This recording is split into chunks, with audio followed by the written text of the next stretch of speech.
It's fun, man.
Phones are on.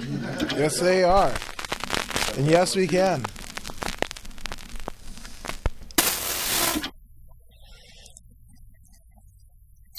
That's right, live from Free Admission Studios, this is Gym Crashers with Joey the Bull, Dondo, Adam Woods, and Alex Perez. Special guest Alex Perez. Oh, special guest, I'm sorry. UFC superstar, Joe. That's right, I'm sorry, UFC super... Sorry, Mr. Perez. Come on, Joe, get it together. Yeah. I mean, is this like Bull and Oval, like Alex Perez versus Joey the Bull? Can we get Dana White to sign off on that? Well, I got to lose at least about 200 pounds, bro. I mean, 200 pounds? Don't worry, I'll go up to heavyweight and meet you there. Oh, there it is. We can make that happen, son. Any Yes. day. Excellent. Believe me, I got some fast hands, brother, for a big dude, man. Believe me, you know? that'd be a Korean barbecue Hey, all day, every day menu. The winner will pay Korean barbecue. I love Korean barbecue, man. me I too, shut the man. place down. I go inside there. You too fat. Get Let's out of make here. this happen, Nanda. Like, I love it. You're a big boy. But Alex, thank you for joining us today. I want to say Lamore's second most popular citizen, because I mean Steve Perry from Journey is also from your. Oh man, you got a lot of guys that people don't know. You got Lorenzo Neal, Hall of Fame football, fullback. Isaiah Martinez is killing it. He's second on the Olympic ladder for wrestling. You got David Osbury, NFL guy. I forget those guys' names. Back in the day, they were in the Olympics. They did all the pose, all that. Oh, yeah. Those guys were from Lemoore. A lot of good talent comes out of Lemoore. People just don't know. And they're from there. I mean, none more evident than you, good sir, right? Yeah, man. First guy to make it to the UFC from Lemoore, so it's a big honor, to be the first guy to make it. Hell yes. Now, obviously, I mean that when you look at that Central California region, I mean from Bakersfield all the way on up to Fresno, those are predominant like wrestlers, right? I mean, in a way that most of the West Coast aren't, right? So your pedigree actually comes from wrestling. How'd you get started in wrestling? Honestly, I thought I was gonna be like WWE, man, WWF. I thought I was gonna slam some people through some tables, get some ladders, hit some people with some chairs. And I come to this wrestling room, I was like, "Where the chairs at, man?" And kind of just my brothers were in it. My older brother was in it first, and then kind of got us into it, and then we went from there. And it was like my first. I think I practiced like a week or 2 weeks, and then my first tournament I ended up taking second. I was like, hey man, it's not too bad. I'm a natural at it, and just kind of kept with it all the way through. Dang. Now, I mean, at what age were you at? I started it in 6th grade, so Okay. about fifth at the end of 5th grade, so around there, 5th, 6th grade, started there, and then wrestled in junior high, high school, and a little bit of college. I went to college for the wrong reasons, just to wrestle. I mean, most people, they go to college to party, so I mean, you kind of were half there. Right? Well, I did a little bit of that too. I did a little partying, did a little wrestling. Not any school really, but I kind of knew for me school wasn't for me, and I knew either I was gonna fight or I was gonna work. I was gonna be a labor worker. That's what I was gonna do. I was okay with that. Sadly, I was like, hey man, I'm gonna work, just make money, pay my bills, kind of thing. Now, Dondo, could you imagine Alex Perez either in a cubicle or maybe a cargo shipping? Just don't call him dog. Yeah. Get it all right. That's crazy. I think we're fortunate that Alex put his hands on people and continues to do so. Absolutely. And that's what it's all about, because that's where he belongs. and your fate is that. You can choose or think or anything, but you belong where you are. And you're proving that, That's what it's all about. Absolutely. And I mean, obviously, you take a particular path, but I mean, obviously there's hard work entailed to kind of get there. I mean, the 6th grade Alex Perez, signing up for what he thought was WWF wrestling, and something that his brothers did, to where you are now. My goodness, like leaps and bounds that you had to overcome and obstacles that came through your daily life, and you still managed to kind of go through. You side control, you hip escaped, and hell, you're in the UFC. Yeah, man, it's been a long journey. I can definitely say when I made it to UFC, I was 17-4, so I just got the call in after winning 4 or 5 fights. It took a long time, and I think it just makes it that much better for me. It makes me work that much harder, because I don't take it for granted. I know people that have been in there, guys that are undefeated, to get in there, get the call quick, and then as soon as they got in, they're out. And I work every day like it's my last fight in the UFC, because you never know. I can get cut after a win, after a loss. You never know. Thank God I got the best management in the game with Jason House, Jeremy Lucha, and Jacob Parga, and Lance. Those guys all kill it for me. But I said I train every day like that's going to be my last fight in the UFC, because I never know when it's going to be my time to be cut. Yeah, man, that's crazy to be a tenured young vet and you still have that mindset. Crazy, right, Donda? I'm just blown away. I saw him at LFA, gave him a big hug, slapped him in the stomach. It's like solid rock. I'm like, oh man, where am I going wrong? Alex Perez is hard as a rock. You gotta try my diet. That's well, I'll lose my hand in the belly button. There you go. What is that, Juggernaut from X-Men? There you go. No, but he's on the keto, so yeah. He's on a burrito keto diet. You know what? Whatever way gets it done. Yeah.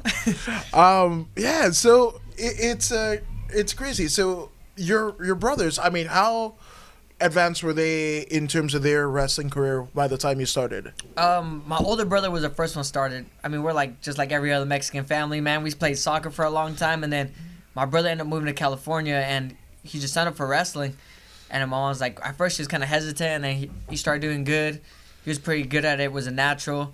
And then mom was like, hey, I want you guys to try wrestling. So we ended up, all three of us wrestling around the same time. I like to say I'm the better brother, but when it comes to accolades and everything, I was the only one in my family that didn't place as a guy that didn't place in the high school tournament. Wow. So you walk into Lemoore wrestling room, it says league champs, all three of us there. Divisional placers, we're all there. Master placers, we're all there. And it says state placers and state champs. I'm every time I go in the room, I look out in the room and look at that board, my name's not on there. It's one of those things that still drives me to this day. Yeah. Probably made me keep continuing to compete because like now I look up there, I'm like, shit, man, if I would have trained harder and had the mindset I have now, I would have been a state placer for sure.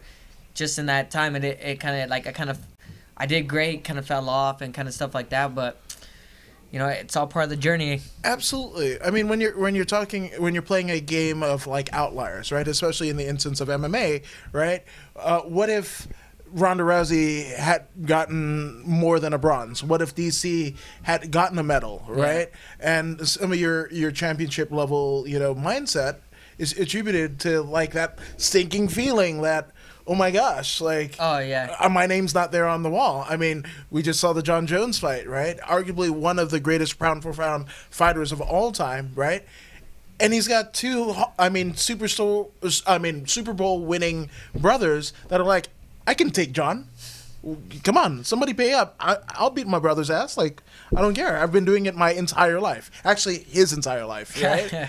That's crazy. Now, I mean, do they egg you on? I know it lights a fire in you. Yeah, man. With my family, like we have a group chat, but in general, there's no boundaries. There's no such thing as low blows. I remember losing Benavides, right? I just lost. I'm up in my hotel room showering, you know, and I kind of sit out there. Well, like my team's there, my mom, my coaches, everybody, my nutrition is there, Perfecting Athletes, Paulina, she's there in the room. We're all sitting there kind of quiet, you know. And we're all looking around, and my little brother looks at me, looks at my older brother. Hey, man, I would have knocked his ass out. I would have done this, like, within 10 minutes. I'm like, you asshole. Can't wait 10 more minutes. Wow. You know, and then him and my brother start wrestling on the bed. So, like, but I feel like that keeps me humble, you know? Like, that keeps me, that keeps me on track. Like, my little sisters, every time we talk mess, man, like, my little sister, she went to school. She didn't like it. She came back. She's trying to get back into school right now. But there's a picture of Benavides hitting me, right? They photoshopped the word college on Benavides and then put my sister's face on my body. You know, like making fun. Like, wow. there's no low blows with my family, man. Wow. And I think that makes us, you know, tough skin. Like, that's why when people talk crap to me, like online or whatever, it doesn't really bug me. I kind of like brush it off. Where other people are like, oh my god, you see that? I'm like, man, who cares? Like, if I always tell people, if I care what you thought, I'll be just like you. Like, I can care less what people think of me. They don't affect the way I make money. They don't affect me in general. They don't affect the loved ones, you know. So I can care less what people think of me. Like, if you don't like me, cool, you don't like me. I can care less. Damn. I respect that wholly, entirely. And I know because we just sat through dinner and talked a whole bunch of shit. Man does not give two F's.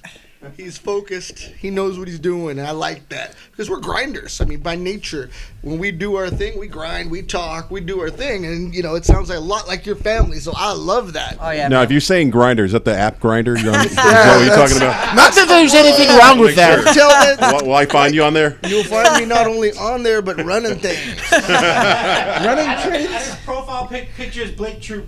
Oh, is it?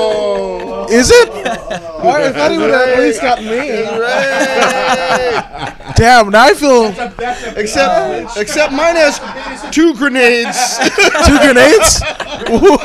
Ray told me it was already too late. He found it already. Oh, hey. Uh-oh. God bless the rage. Hey, and I mean, not that there's anything wrong with that, but just so you know, Adam Dondo's did on sign there. me up. Yeah, Dondo's there. Adam's And, Wood is on there. Mazel tov. Mazel tov. Oh, wow. Otherwise known as Adam's Wood. There you go.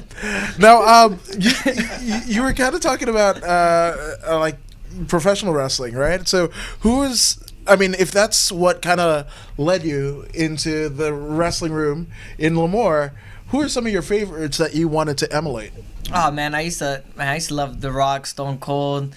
You know, I was looking back. I always look on Instagram, some of the like clips they put back from the early days, man. Yeah. I was just like, man, nowadays if you said that on TV, man, that show would be canceled. You know, like the old days, that's what got me. Like Stone Cold, The Rock, the Hardys, all the Dudley. But man, they were slamming grocery tables back in the day. you Yes. know? Now you do that. Now you do that nowadays, man. It's gonna be game over. Someone's gonna complain. It's like, oh man. But those are the guys that I kind of watched and looked. I was like, man, that's crazy.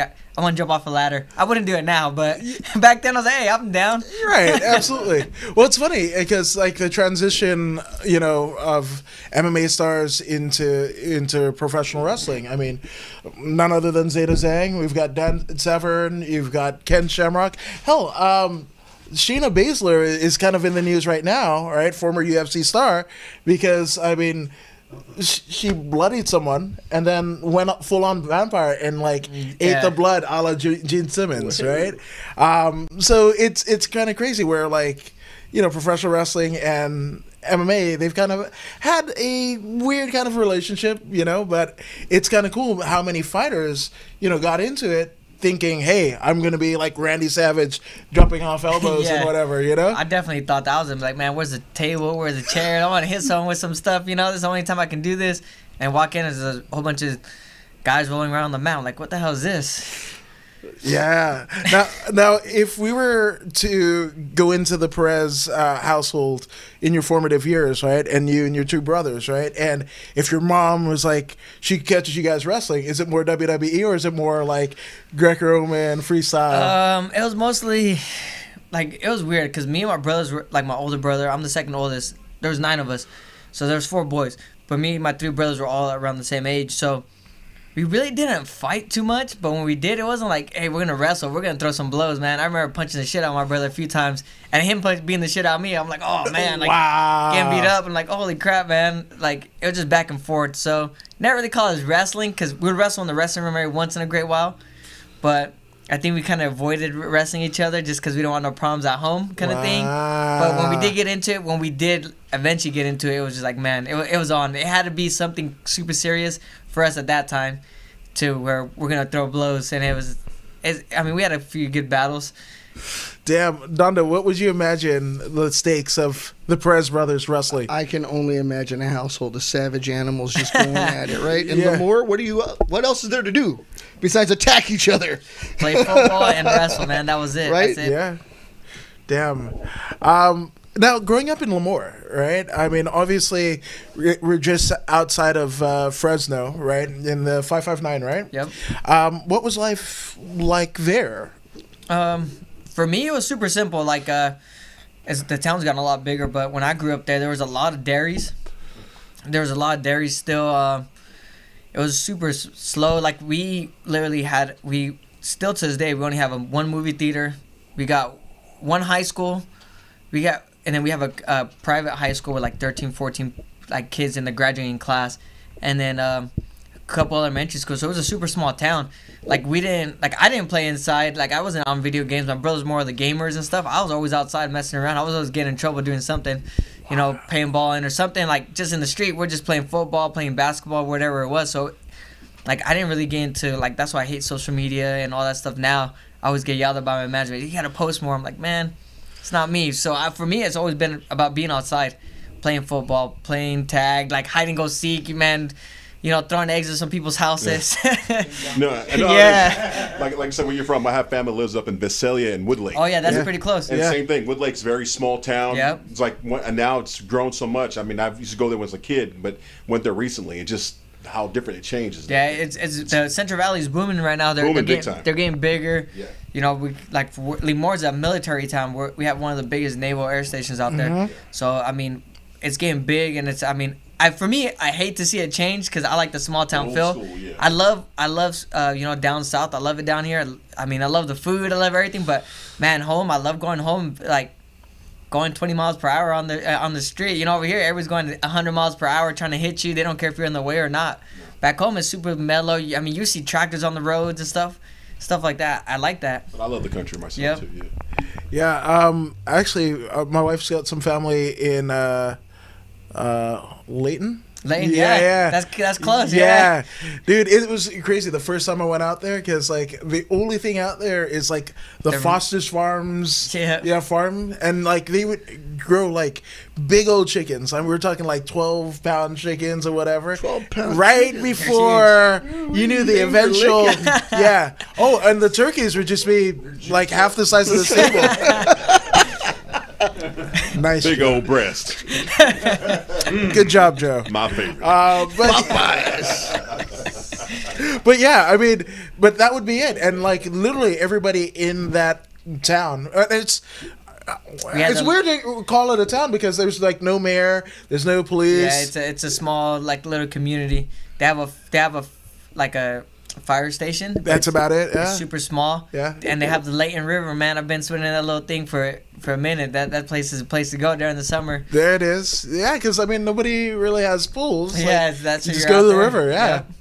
Yeah. Yeah. What is your craziest memory of like maybe a river story? Like, Man, I've seen some crazy stuff. I remember when I was younger, seeing people jump off because there's a bridge, jump off the bridge. I mean, some guy trying to do a flip, over flipped and just freaking belly flop. Gosh, I'm like, oh, just it's like, man. They're like, you want to try? I was like, nope. nope.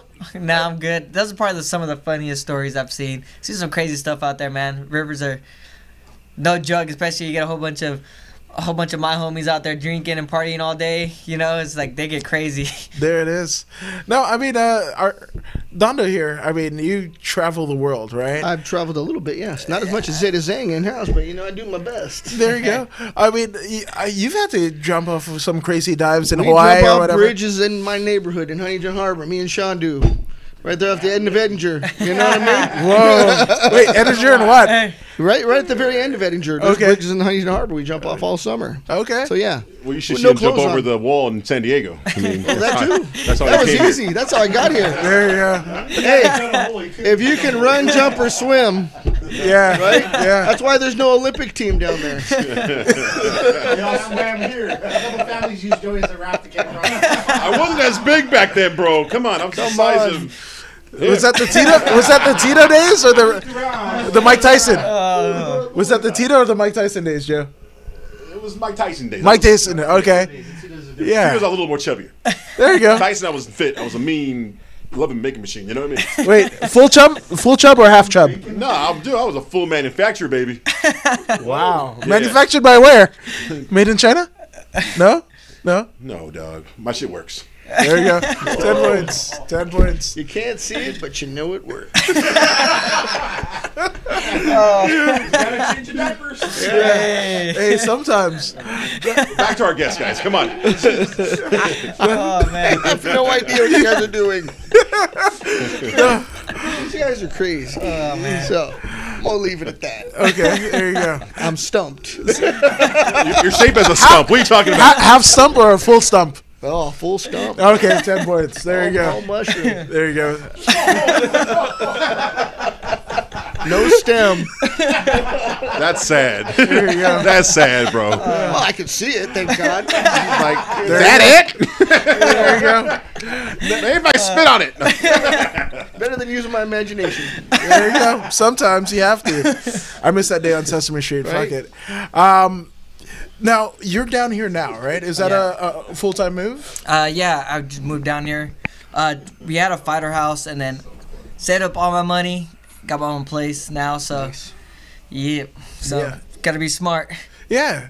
Now, I mean, what was the major? I mean, obviously, you're at Team Oyama. That's a different world, right? But Yeah. in terms of the biggest differences between Lemoore and down here, obviously, you'd made the trips or whatever. But what is the biggest thing that you had to adapt to by living in Orange County? Biggest thing I've had to adapt to was honestly, it's a couple of things. One was the traffic. The price of living is crazy expensive. I mean, back home, $800 gets you a 2-bedroom apartment.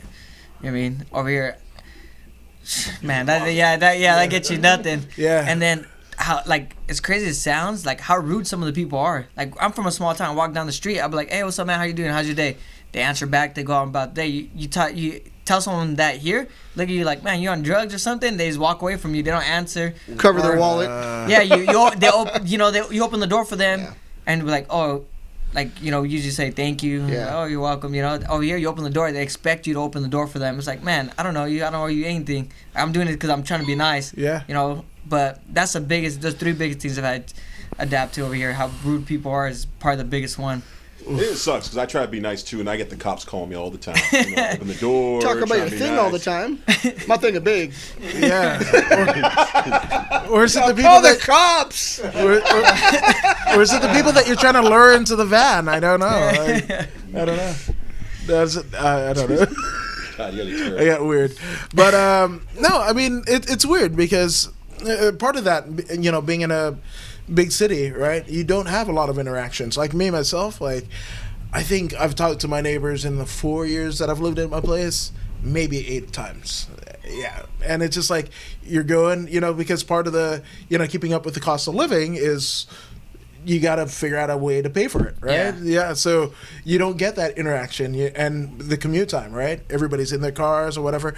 Most people are more prone to a podcast or like their favorite radio or DJ than they are with somebody that lives like not too far away, And if you've been pocket checked or something like that, yeah, like when somebody runs up on you, you're like, oh, let me grab my wallet. It's crazy. I've lived in my place for almost a year now, and I've probably met my neighbors. Well, I've seen my neighbors. I've seen one of them maybe like 3 or 4 times. Lady next to me, I've probably seen like twice, and then that's all I know. The person across from me, I probably met the other day. Just said what's up. Other than that, I really don't know anybody there. Like, I don't talk to anybody there. No one comes out. Like, everybody's inside all the time. That's about it. Oh, and that neighbor downstairs, I met just because he was being crazy loud and smoking too much weed at 5 in the morning. Turn on video games. I'm like, dude, knocking on his door. With the freaking, my Alex boxers Perez on. knocking on your door. Yeah, what the? With chonies on. Yeah, man. This guy came in I was looking at him. I was like, whoa, man. Like, his eyes were like pink, and I'm like, dude, like I don't care if you smoke weed, man, but it's 5 o'clock in the morning. Yeah, video games on. My house is shaking. Wow. Like, you better keep that shit down. He's like, all right, I'm sorry. I didn't know. I was like, you didn't know it's 5 o'clock in the morning right now, man. Like, chill out. He's like, okay, I'm sorry. But that's about it. That's all my neighbors I've met. Yeah. Well, I mean, it's kind of. First off, what was he playing? I have no idea. He was playing something. It was Dance like Dance vibrating. Revolution. It was just. I wouldn't doubt it, man. They were out there just shaking the whole. Like, I was like, dude, this guy can't. I thought it was my neighbors upstairs. Went upstairs. No, go downstairs. It was him. I was like, oh man. I was like, dude, you gotta cut that shit out, man. Wow. He was like, oh okay, I'm sorry. Like, yeah, he's all like looking at me like I'm gonna kill him. I'm like, dude, it's like, Oh, chill so out. they know. Yeah. Just please keep it down, man. No, speaking, I mean, that's a pretty crazy interaction, right? But it's kind of, I mean, now that you're advancing in your career, have you gotten to a place where you've had, like, not weird fan interaction, but, like, unique fan interactions? Not really. A lot of, like, for me, I'd like to be, like, low-key, man. I really don't like being on camera. I don't like taking pictures. Let's say, look at my social media. It's kind of all about fighting. I kind of keep my social media private, like my personal life private. I feel like I need to show you guys enough of what I do and some of my family, some of my friends, but I will never show you more than what I feel like. Relationship wise, friend wise, I don't need to show you what I'm doing every day or what I'm doing, like me personally. And that's why I get yelled at all the time, because like, oh, you need to show me stuff. I'm like, like even people take pictures, like, do you want to take pictures? I'm like, sure. I'm like half a smile, like, oh, I'm like, I just hate taking pictures. I don't see myself as other people see me. I see myself as a regular person. That's the way I like to be. I don't like to, I don't like people telling me stuff. Oh yeah, that's a good one too. There you go. There you go. Yeah, and Jacob always trying to get me to take pictures, and I hate taking pictures. That expresses it all. That's a good one. That's my favorite. That's my favorite number right there. Number one. You are. Number one. Yeah, There you go. Look at that. Yeah, I hate. Look at my face. Like, I hate taking pictures, man. I just don't like it. Well, you got good sponsors. Though. Yeah, I know good that company. sponsors for sure.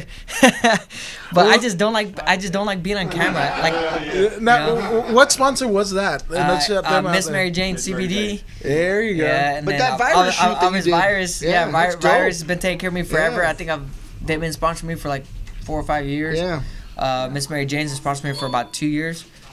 So those guys been having my back forever. Yeah. But that just shows you I hate taking pictures.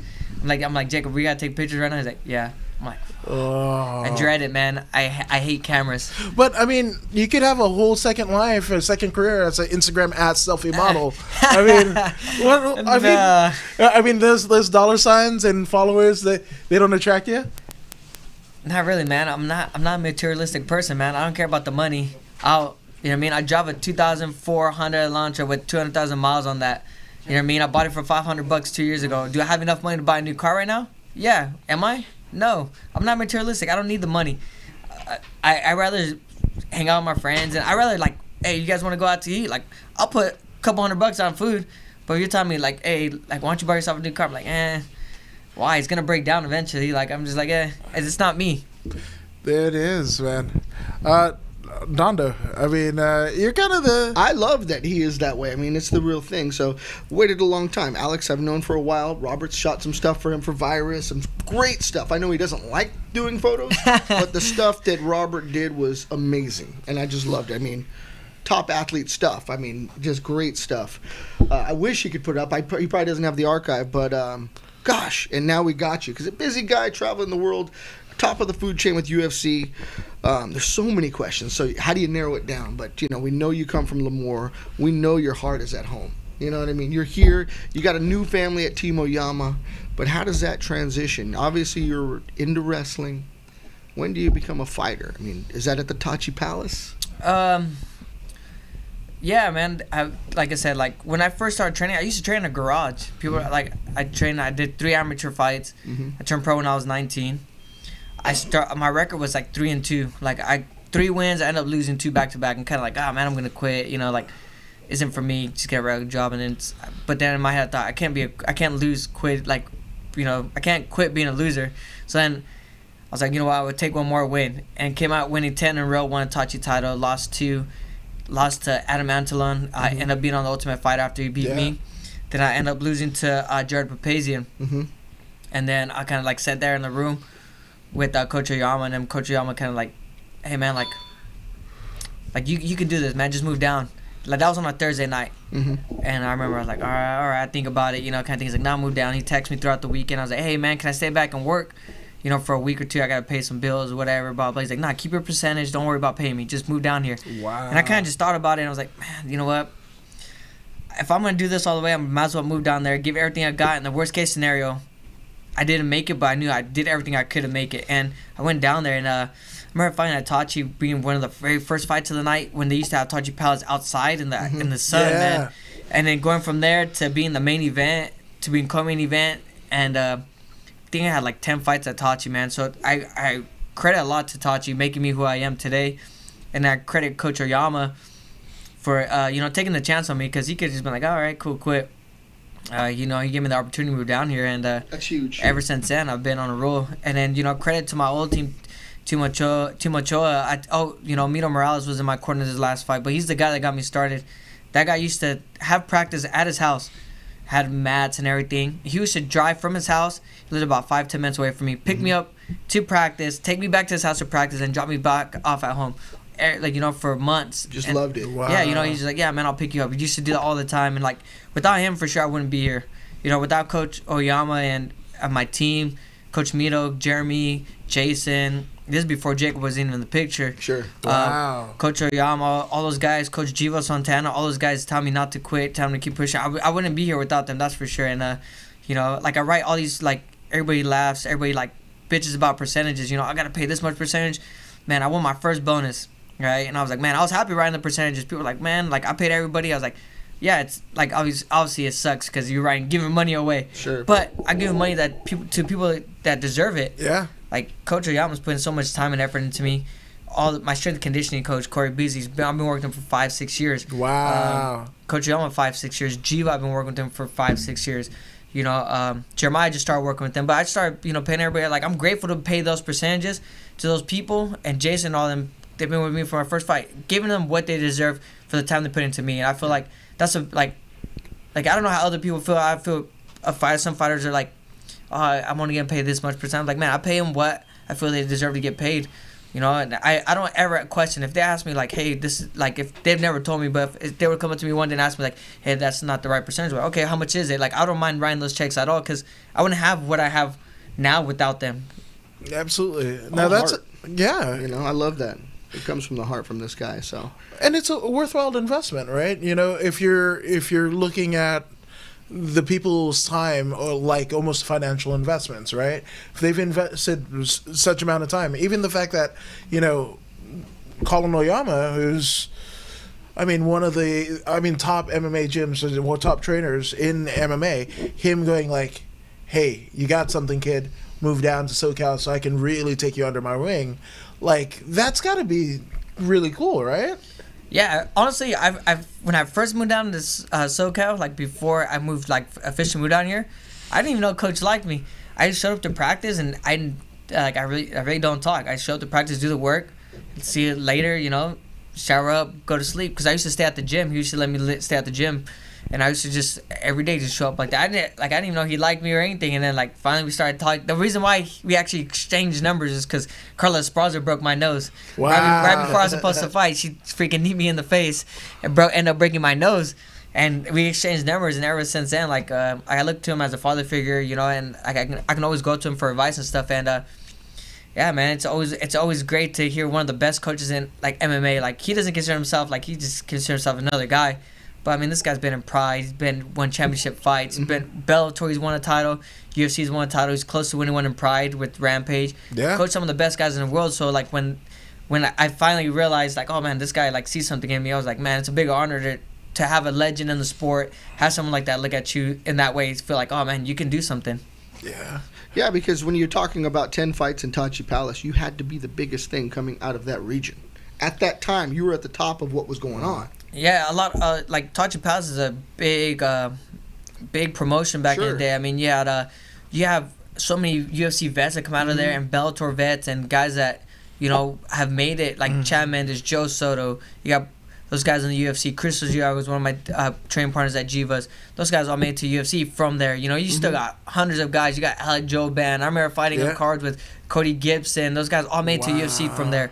And guys that made it to the Bellator like Papi Martinez, Isaac De Jesus, all those guys all made it somewhere. And from a little show like that, it's just like, man, like to know that you came from that crop and that era of time in the Central Valley is like a big honor too. Because I mean, MMA is huge in Lemoore because it's Tachi Palace. That's where WEC started. Then they had PFC. Then they had TPF, and then it goes on from there. And all those guys that come in there. I mean, you had Uriah Faber in there. You used to have Chuck and Tito walking around there. Yeah. Anderson Silva, Glover Teixeira, the Diaz bros, all fighting in Lemoore. It's a big honor to come from Tachi.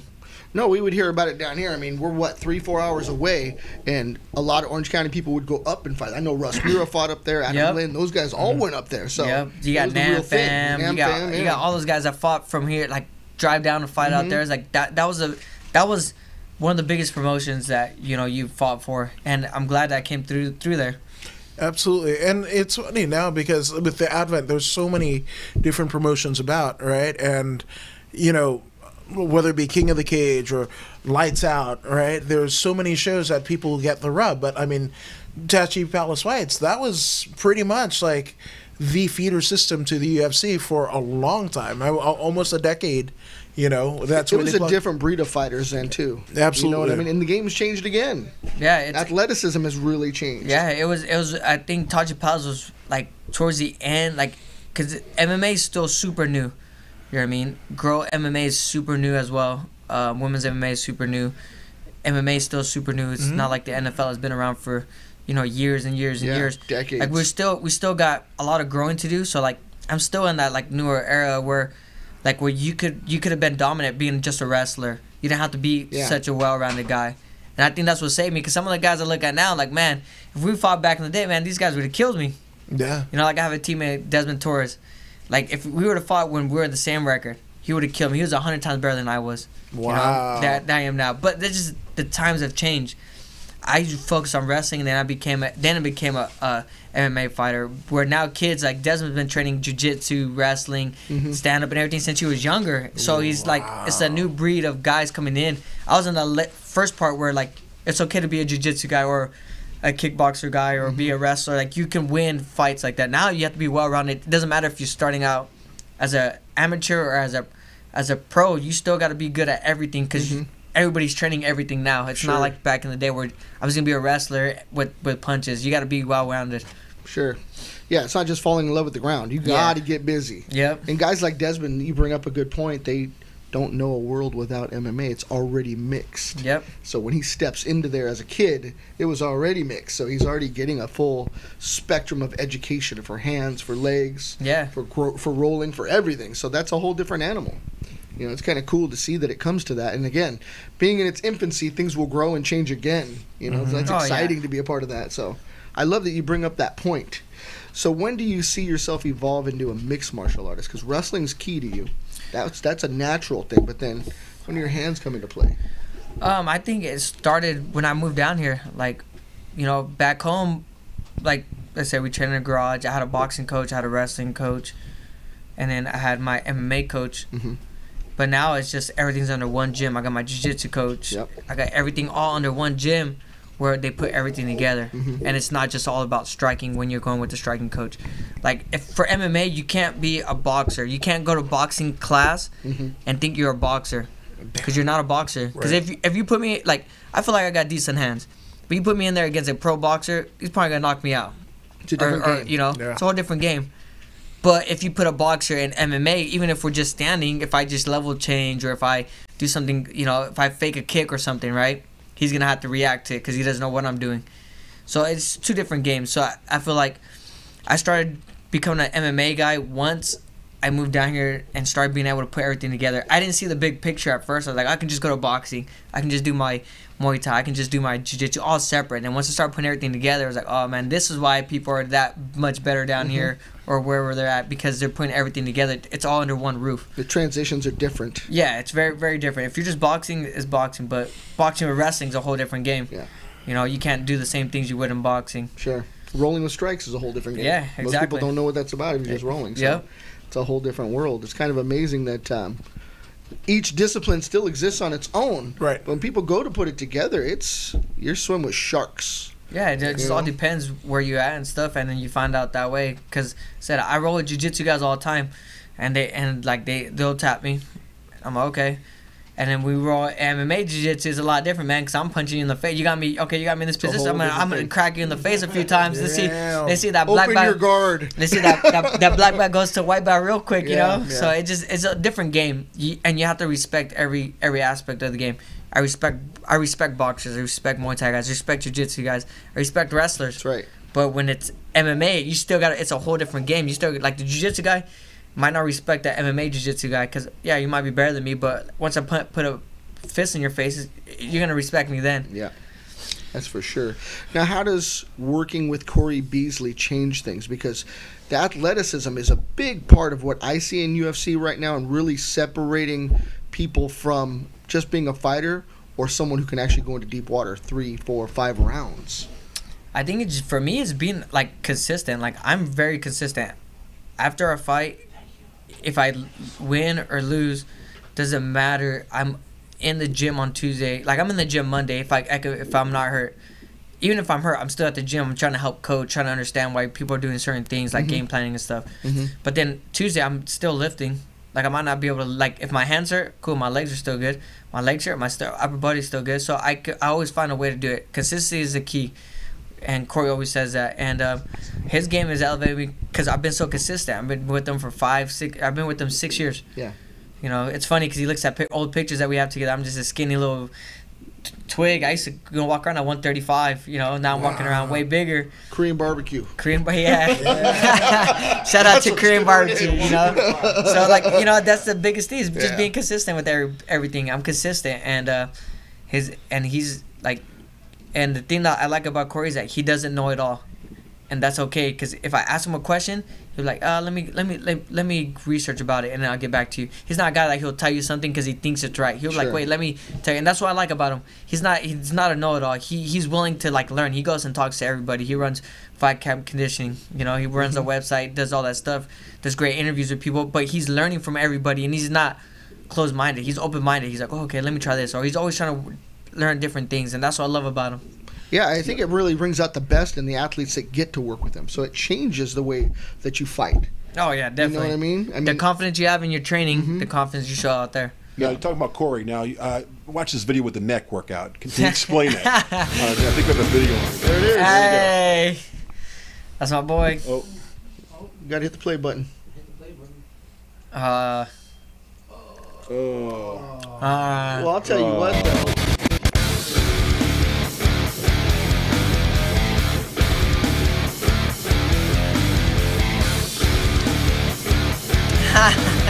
That's...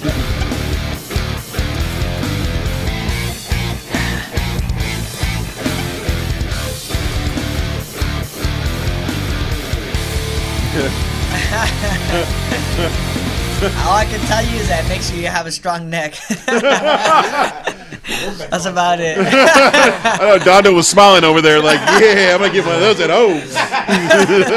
Talking to an old man with neck problems. I wish I had one of those at 20.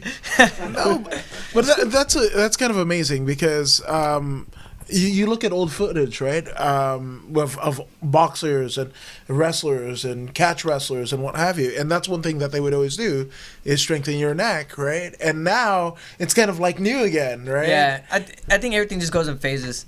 Like whatever you see a famous guy do on a famous fighter or whatever. It doesn't have to be a famous fighter. Everybody's on that broom thing. I don't even know what.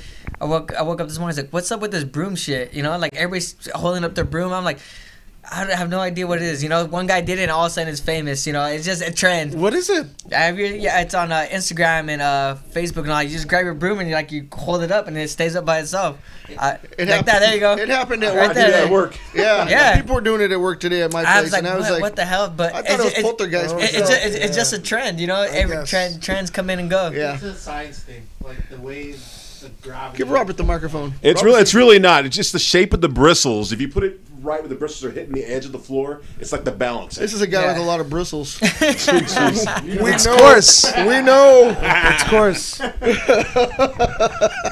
something like balance on it. Now, That kind of show, Joe. apparently. No. So, I mean, when does this? I mean, the initial introduction of Colin Oyama to your life. Like, I mean, obviously you're in Lemoore. He's down here in Orange County. When do you first meet? And when? Because you were talking about, you know, like you came to practice every day. But like, how does that initial meeting happen? So it was crazy because I fought for Pandemonium. I don't know if you guys remember. Craig Zimmerman ran that show back in the day. I fought for them one time, and I actually met Colin Oyama there. But coach was like, "Hey, what's up?" I was like, "You know, Jason, hey, what's up?" You know, it was one of those things like shook hands. Ian was there and all that. I had actually a guy I was supposed to fight later in my career wrapped my hands that day. Chad George. He ended up Love wrapping my Chad. hands. Love Chad. Yeah, the savage. And he wrapped my hands or whatever, and I fought, and I shook his hands. Like, oh yeah, you know, it's nice meeting you, you know, stuff like that. And then I just got done wrestling in college my second year, and I signed up for a fight at 125. I was like, man, I should have fought 35s, you know, probably smarter, but I was like, whatever. And my main training partner was my coach. My coach is a big dude. He's probably pretty big. He's like probably 300 pounds, and it was just me and him. Like, all my training partners, they all have jobs and stuff, kind of in and out. You know, the real life happens. So it was just me and him. And Jeremy, my manager, was like, "You want to go train with Ian? He needs a wrestler or whatever, blah, blah, blah." I'm like, okay. He's like, "You'll be staying with Ian," and stuff like that. I was kind of nervous because back in the day, you go through this stuff and you kind of be like, "Oh, Ian McCall," and like, "Oh shit," you know, you see all the crazy articles back in the day about mustache. yeah, you know, you kind of see him like, "Oh man," he's like, "Don't worry, Ian's a good dude. I wouldn't send you out there if I don't trust him," you know. And I was like, okay. So I ended up going with Ian, staying there for about 3 weeks, and training. And you know, coach, like, I was in practice with them. My first sparring session was with Romy Adonza, Ian, and then this guy named Oscar. I remember just them beating the living shit out of me, like making me. I remember like going home, showering, crying, calling my girlfriend like, "Oh man, like, you know, like I'm done. Like, man, this guy's killed me. Like, I don't know if I can do this kind of thing." She's like, "No, it's good for you, you know." And I was like, all right. And I kept staying. I stayed for like 2 weeks, and then I was like, all right, I'm hanging off because we fought on a Thursday night. Right. So I left on a Monday. And I was like, "Oh yeah, coach, I'm taking off. Thank you for having me. I really appreciate you guys." Told Jiva, all those guys, "Thank you." Ian, Romy, Tom, "Thank you." And coach was like, do you want me to corner you?" And I was like, "Oh yeah, if you guys want to come out there, you know." It wasn't like nothing crazy. And then I remember getting leg kicked to death at Timoyama. Wow. And I remember my first thing I threw was a jab leg kick, and I remember like leg kicking the crap out of this guy, and then coach was like, "What made you throw it?" Like, after the fight, I won. He's like, "What made you throw the leg kicks?" I was like, "Well, you guys did it to me all week, you know, like for the last 2 weeks." So I did it. I was like, "Man, it hurt me, so might as well. It's gonna hurt someone else." Wow. That's a So game changer. Yeah, so I did it, and then coach was like, "Hey man, like, keep coming down, you know." Yeah. And ever since then, I would like text Jason, like, "Hey, can you text coach, like, ask if I can stay at the gym?" Because I like when I stayed with Ian, it was like I felt like I was intruding on him. Like, he has his own life and stuff, but he had to worry about me going to practice and stuff like that. So I was like, "Hey, can I stay at the gym?" And I lived at the gym, you know, for like a month or two at a time for training camps, or just come down and train, go back and forth. And yeah, that's how we met. And then that's where we got everything going. Damn. really cool. That's crazy. And I mean, what was the outcome? Because obviously he he came out to corner you that initial fight at Tachi. What was the outcome?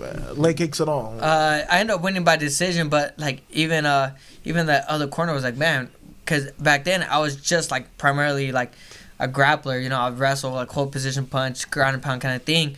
And they were like, man, I didn't expect that from you at all. Because I went out there, I threw hands, chopped the leg, took him down, ground and pound, like, and he got up a couple times, and I wasn't worried about being on my feet with this guy, you know. So it came out good, you know. I got a good decision win, and it was awesome, you know. It kind of like made me realize like, oh man, I need to move down here. You know, I got the blessing from my coach. Yeah, I talked to my coach, Coach Mino Morales. I talked to him, kind of gave him the blessing to go out and train down here. That's why I try to bring him as many trips as possible, because say without him I wouldn't be in the sport. Damn. That's a nice shout out to him. Now, did he understand that the growth was necessary by moving south? Is that what it was? Yeah, you know, like back home, it's for one, it's hard to find small guys. I don't know how in Team Oyama we got a whole bunch of midgets, but you know what I mean. We're all around the same. We're all around the the same. Mexican mafia. Yeah, I love those guys. Yeah, we're all around the same weight. You know what I mean? But he understood, like, I really wanted to pursue this, and I wanted to make him proud. And I set a goal for myself to be the first person from Lemoore and to be the first person in my town to make it to UFC. And that was a big goal for me. You know, I didn't want to go, like, no disrespect to any other organization. I didn't want to go to Bellator. I didn't want to go to ONE. I didn't want to go to Japan, overseas. I wanted to be the first guy to be in the UFC from my hometown. You know, for me, it's a lot of pride and joy to see when people, they, you know, say my name and you see on the bottom it says fighting out of Lemoore. Like, it's a big thing. You know, I put Lemoore on my mouthpiece. I want to represent my town to the best of my ability. I know what you mean, because I know you from Orange County. When I see you fight, I'm like, there's my Orange County dude. You know what I mean? I know you come from Lemoore, but I know you from here. Yeah, man. I know you from Team Oyama, so, you know, I feel that every time that you lay hands on people that, man, there's that dude doing his thing, and I love to see that. Okay. Does that, being in the UFC, getting to that goal, kind of take the place of your name being up in the high school where the other wrestlers were? Or is it something different? It's something different, man. I don't think, like, I shit you not, man. I had nightmares over my last match in high school. My weight class, someone ended up screwing up the weight, like, cause you're seated 1 through 8. You know, you get seated and you kind of get put in spots. And I wasn't seated. I was like on be mentioned. I was never ranked in the state or anything. So you get put in like places. Well, someone upsetted someone in the bracket. So I ended up wrestling a kid named, I still know his name. His name's Fabian Garcia. Wow. Stays with you. Yeah, like I remember wrestling this kid. He ended up pinning me. My last match in high school, where I would be known as me getting pinned. I get pinned. Wow. And I'm just sitting looking up there like, man, looking like all the hard work I put in this last, you know, X amount of years to be on this board. Because when I was younger, I would go into the Lemoore wrestling room and you look up, like, you have the great, like, Lorenzo Neal. People don't know he wrestled. You have his name up there. Chris Pendleton. Mark Anderson, all these guys on this board, and like I want to be like this guy. Mm-hmm. And then when that happened to me, I was like sitting there like thinking like everything I worked for, up to this point, kind of went downhill for me, and I was like, man. So it's a different feeling for sure, but it definitely like a driving motivation in the back of my head to. I've never been the best. I've never won the most outstanding wrestler award until I got into college. Mm-hmm. You know, my first and second year. And I never when I was always like most improved or more, you know, like stuff like that. Because I had like Isaiah Martinez, man, three-time state champ for California, underclassman under me, but he was a monster, man. You know, I always had guys that were better than me in front of me, so I've never been the best guy. So that still drives me to this day. I think that's a great thing for a fighter as you're coming up, though, because that driving force within you to be the best is still there. Some guys that achieve that, they might take their foot off the pedal, but you don't. You hit it even harder every time because it's in you to do that. You know what I mean? You're a grinder now. You're just going for it. Yeah, man. You only get one shot. And you never know, like, you get cut from the UFC, you never know if you ever get signed again. Yeah, that's a fact. So you gotta take it to the ability of whatever you can do. Like, if you go out there and try your best and you get cut, it happens. But if you go out there and you know, like, you could have been easier on your diet, you could have done more conditioning, you could have done more of this, more of that. Sure. Then that's on you. But if you do everything you can't control what's gonna happen. You only can control what you do. If you do everything you can do, then I mean, there's no shame of anything. Were you balanced like this in your thought process growing up, or is this something that fighting has taught you? Because I hear a lot of that, wanting to give back, a lot of respect, a lot of understanding the game, and it's a very mature attitude for a very young guy. You know, you seem like you've really lived. I grew up, you know, a little bit faster than others. Not like, oh, my mom kicked me out or anything crazy like that, but I have my set of friends, and I talk to older people, you know, and I kind of try to learn from everybody, you know. I try to learn from some, like, I have great mentors, you know, like, there's certain people I talk to about certain things, some people I don't talk to, like, there's, you know, I know who to talk to when I need something, you know, and I kind of try to take everything in. I listen, you know, I try to take as much in as possible. I try to, you know, even if, like, I tell people, even if I don't really understand it, or I don't not understand it, if I don't think it fits for me, I'm still gonna listen to it, because eventually it might be something you use later on.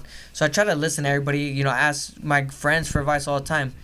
So there's different advices. So if I ask my friend like the same age as me, I'm not gonna ask him something like about, you know, something that's never been there before. I'd rather ask someone older I know that's been there, maybe has experience with this, like, hey, what do you think about this? I'll ask them.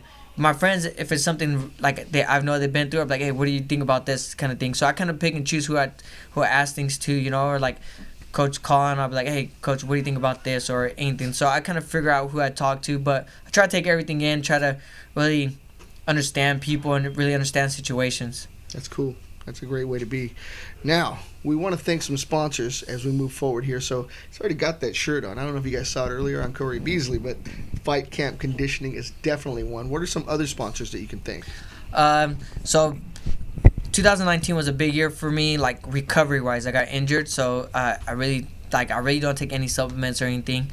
I couldn't off of the Benavides loss. I had like really bad concussion, and I don't want to say like, oh, CBD cures, you know, concussions or anything. I'm not promise you that, but it did help with my symptoms. So like Miss Mary Jane CBD, their drinks, they have cookies, because I'm a fat boy at heart, man. I love cookies. They have CBD cookies. They have drink mixes, because I hate drinking 2 gallons of water every day. I need some flavor in there. And then they got oils and balms. I use that.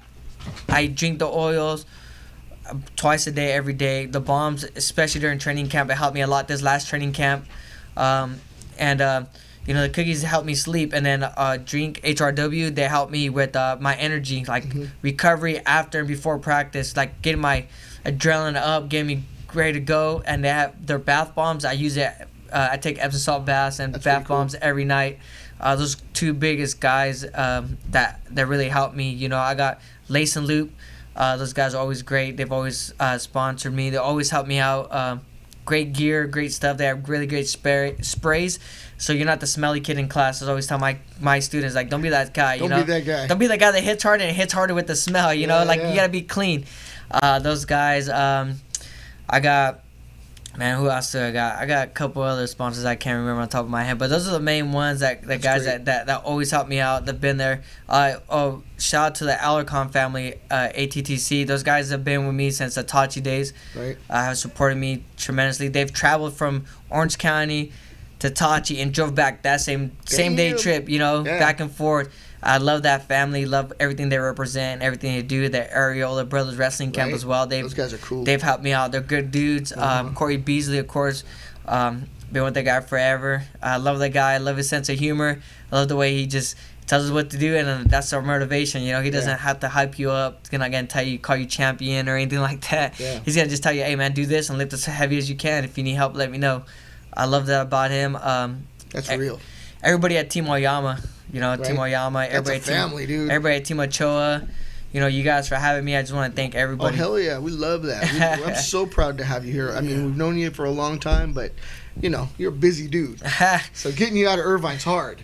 Yeah, man. I try to stay busy with private lessons, coaching, traveling with the guys, UFC, you know, wherever they are. I always try to travel with those guys, try to help corner, try to help out as much as possible. That's very cool. Now, we have a new segment to the show that's been on, I think we're in our 3rd incarnation. It's called Bull or No Bull. We're going to bring on Joey the Bull with you, and he's going to tell you 3 stories, and one of them's not real. Maybe 2 of them is not real. I think all 3 of them are not real. But at least one of them should be real. We're going to hit a commercial, and then Joey's going to come on with Alex, and then after that we'll be back with Adam and I for a few more questions with Alex Perez. So thank you for watching. All right, Joe. You up. Great so far. Thank you, brother. Try, man. Yeah. No, you've been amazing. I love lace and loop. It helps me put on my boxing gloves a lot better. Feels nice and tight, and I don't need help strapping them on. It made training easier just because I don't need someone to tie my gloves up when everybody has their gloves on. Make someone take the gloves off. It just helps a lot all around. Saves time.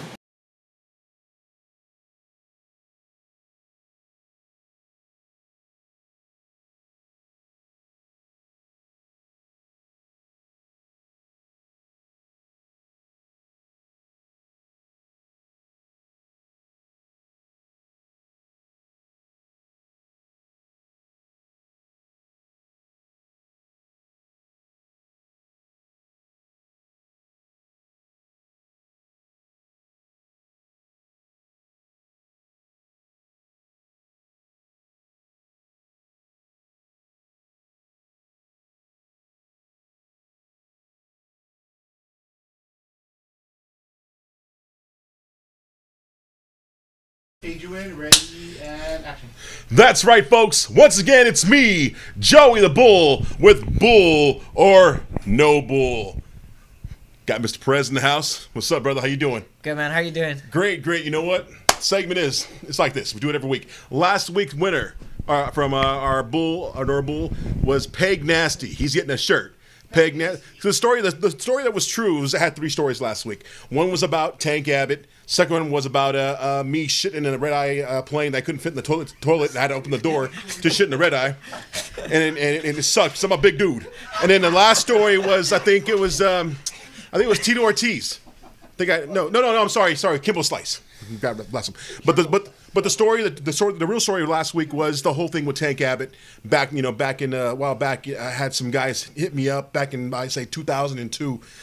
Tank wanted to make a comeback, and these guys saw me hitting the bag, and pretty much they wanted me to fight him, and it never happened. Like I was waiting for the phone call, but that is a true story. So Peg Nasty, you win the shirt, and I guarantee Tank Abbott got his ass knocked out from this beast right here. Anyway, I'm just telling the truth. We have something in common. Back in probably 97, 98. I kid you not. I was in the same gym with Colin. Colin at the time was training Tito Ortiz, Tiki, Razor Rob McCollin, Tank, and some big old other dude that had a messed up ear.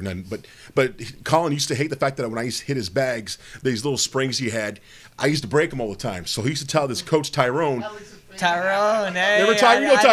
Tyrone, man. Hey, Shout out to Tyrone. See, that's what I'm saying. Tyrone's old, but he's a cat. Yeah. But I used to hit their bags, and Colin hate the fact that I hit his bags. I always broke the springs. Because I was a hard-hitting motherfucker, dude. I know you like me. I'm like dog, but I use dog a lot. I don't want you hitting me. You're all good. Okay, anyway, no, but I used to be the man. So here's 3 stories, all right? Hey, get that mic right there. Make sure the mic's getting you guys over there. Yeah.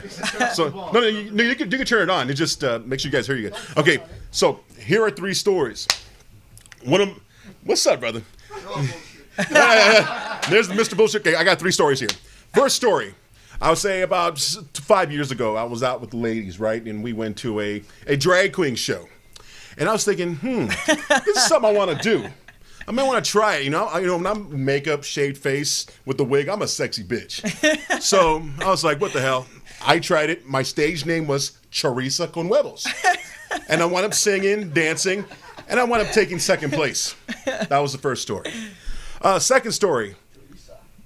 And this is no bullshit. I was at a Korean barbecue.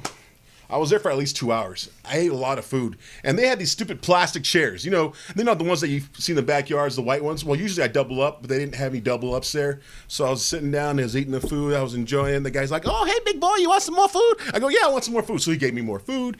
And next thing I was getting full. And next thing I heard the chair go, crick. I'm like, oh, fuck.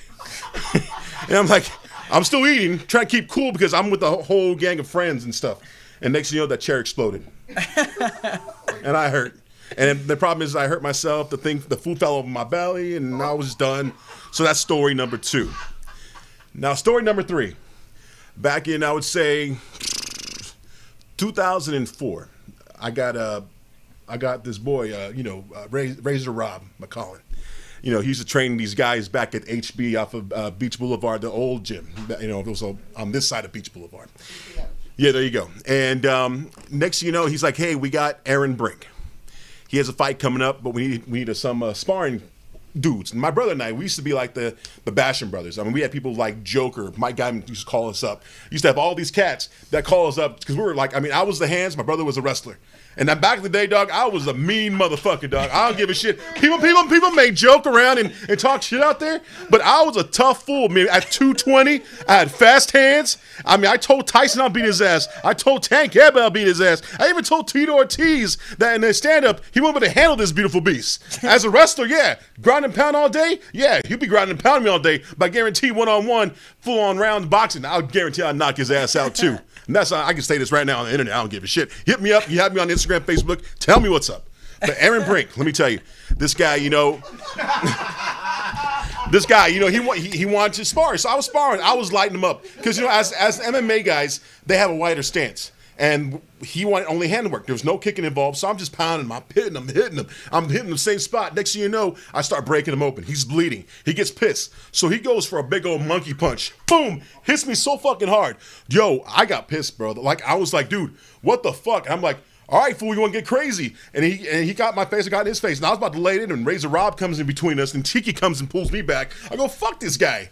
And I can tell him, fuck this guy today. Aaron Brink, I know you're out there making pornos or you're on load on crack. I'm not the hell that you're doing, but I'll take you out any day, brother. Give me about at least 6 months, and we can settle this fucking deal right here. So I'm telling you, man. Honestly, I'm a crazy motherfucker. I mean, I grew up with brothers too. You know, I was the oldest. My brother Gabe. He was everybody knows my brother Gabe. He's a wrestling coach. He actually helped out Nam Fam. He's actually training fighters now as we speak. And then my other brother David. He's just a brawler himself. But anyway, dude, those are my stories. Those are the 3 stories. One of them is true. So, what do you think? Which one you think is true or not? Shit. Remember, drag queen, breaking the chair, or Aaron Brinks. I mean, I mean, you keep saying you keep calling yourself beautiful, so I can kind of see the drag queen one. Hey, plus he used to work with Dennis Rodman, so it's not far-fetched. So oh, yeah, I can see that. Let me see. The chair, I can see that too, because that sucks, man. Those chairs. It's embarrassing when you break those chairs, man. Oh man. So I gotta pick one. Damn, I feel like all 3. So one of them's true. Oh shit, man. That was last week. In an airplane. I'll go with the chair one is true. Okay, well, we'll find out the winner next week. So please subscribe to everybody that's watching right now. Please subscribe to Free Admissions, Gym Crashers on Facebook and YouTube. Give your answers. Let us know which story you think is true, and we'll pick the right one, and we'll give you a free Gym Crasher T-shirt. Did you tell everybody what was the answer for last week? Yes, the answer last week was the Tank Abbott story, and the story before that, which was it bull or no bull? It was the truth. Yes, no bull. Very no bull. So, and then the no bull from 2 weeks ago, because I wasn't here, was the Mike Tyson story. I did approach Mike Tyson. I praised him, but I did tell him that it would have been a great fight, and I guaranteed I'll beat his ass. People think I'm just joking around. But anyway, hey, this is Joe. I'd like to thank our sponsors here. Our Life CBD. Do we have any little samples I can show the camera? Like, boom. And are we allowed to do that, even though he has another... Look at that. Boom. Man, that's a good catch. That's what I'm saying. I got good hands, baby. Look at this is Our Life CBD. And you have your little machine, the complex machine? Oh, man, this machine, I'm telling you, brother. No, this machine, it's like... Dude, if I take this home, my wife will divorce me. Honestly, this thing is like... Look at this thing. Oh, my God. He will pay attention to This is the complex. Look at this. Damn, Gina. Look at this shit's. Well, I got double chin. I'm hoping it takes the fat away. Look at that. You want a little test run? I'm good. You sure, bro? I'm positive. Are you sure? I'm positive. Look at that. Anyway, look at this. My titty move. Anyway, this is Joey the Bull from Bull No Bull. We'll see you. Well, I'll catch you in my segment, but there's more Gym Crashers coming.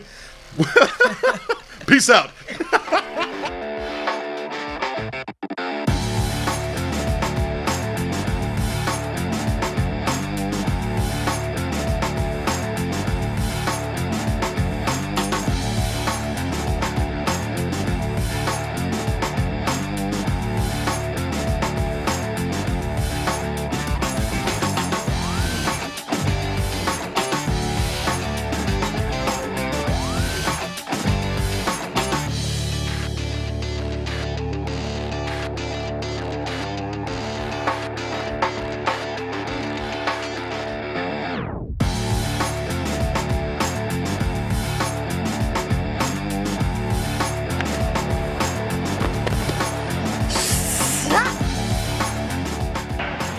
This is Zeta Zane with Our Life CBD.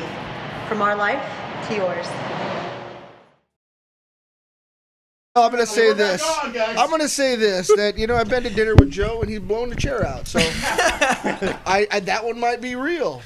He might have blown out an airport or an airplane's toilet or two, but he's got his own story. You got to picture me in a wig too. I look like a sexy bitch. Well, I don't doubt it. He had me at I felt my titty move.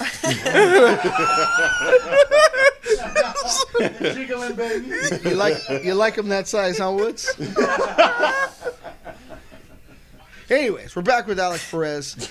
If you like us, hit that heart button on YouTube, Facebook. I don't think that has Subscribe one. to us. What is that button on there? The It's a like. button. Is it It's like? a subscribe. Okay. I'm thinking Hit the bell. I'm thinking of Instagram. Ring the bell. And, the notifications. so Share you the can get link. this Share the link. Right. Yeah. Subscribe to us. somewhere. Put the pink Put the pink. in the.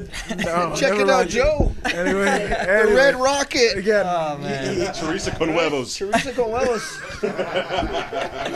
That was good, Joe. Thank you very much for that. Yes. Bull or no bull? It might all be bull. I don't know. I don't know what to think. I don't know how to figure that out. But we have Alex Perez in house, and Alex, we've talked about his growth into becoming the MMA fighter that he is. His family and his upbringing in Lemoore, which is Central Cal. Now he's based here at Team Oyama. Now he's top of the food chain in UFC, and we just are so proud to have you here with us. I know we've got a ton of questions. I know Mr. Woods does. Gosh, the thing I want to know is when you step into Team Oyama and you got people like Carlos Esparza. Gosh, Del Rosario was there at that time, I think, when you first came in. It was right after he had passed away, so I was Okay. probably like around that. Yeah, I was like probably like a few months after. Okay, because that was a big deal, a few years ago when that took place. And so you're stepping in at that time. And there's, obviously an amazing history of Colin Oyama. And then as you come in, there's new up-and-coming fighters. And that has grown to be this family that you have now. I mean, how does that feel from coming? You said before, your coach was your only training partner. He was 300 pounds. Yeah. And now you got like a pretty good stable of people. How does that change your perspective? It just makes you appreciate it a lot more, man, because we all sacrifice together. Mm-hmm. Like a lot of these kids, call them kids, we're around the same age, but they come from all over the world. You got guys from Japan, guys from Peru, guys from Chile, guys from Ecuador, guys from the other side of the country, Virginia, guys from, Brittany's from out in the Midwest.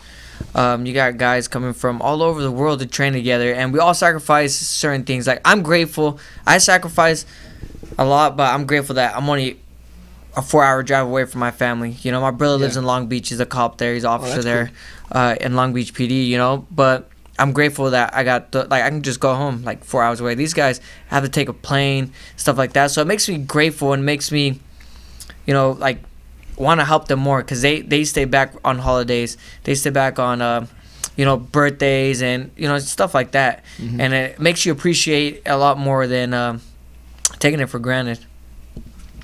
That's pretty cool. I mean, I know some of those guys, so I know the sacrifice that it takes. But to hear it from you and to realize, like Chito Vera, I mean, he's not going home this weekend.